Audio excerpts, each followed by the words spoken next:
Ben je bekend met de culturele aanbod hier in Leeuwarden? Nou, eigenlijk niet zo, moet je eerlijk zeggen. Maar ik weet dat we hier een museum hebben, maar voor de rest... En hoe komt dat zo? Is dat deels bij jezelf of deels bij de culturele instellingen? Nee, ik denk dat het me gewoon niet zo heel erg interesseert. Dus ja. Nadine Kemp is studenten, maar werkt het ook mee aan het onderzoek dat deze week uiteenzet onder louter studenten. Er zijn natuurlijk wel 20.000 studenten, dus ergens gaat het mis dat studenten niet binnenkomen bij de instellingen.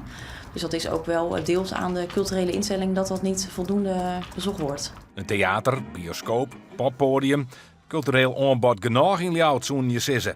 Belangenorganisatie Leeuwarden Studiestad denkt likwijls dat er mij tegen op de culturele haardstad 2018 nog een soort verbetering valt. Evenementen, daar valt het denk ik, maar in het gewone cultuuraanbod, dat denk ik dat studenten daar nog onvoldoende aan deelnemen, in participeren. En ik denk dat we daar eens naar moeten kijken. Festivals of zo, dat wel, maar voor de rest niet echt. Nee. Ik studeer al een tijdje in Leeuwarden, maar ik weet nog niet zoveel over de cultuur hier.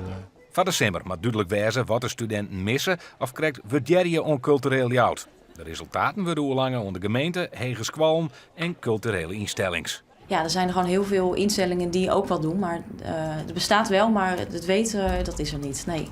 Maar de behoefte is ook heel erg belangrijk. En dan kunnen we het aanbod verbeteren. Qua marketing of andere programmering opstellen of zoiets dergelijks, ja.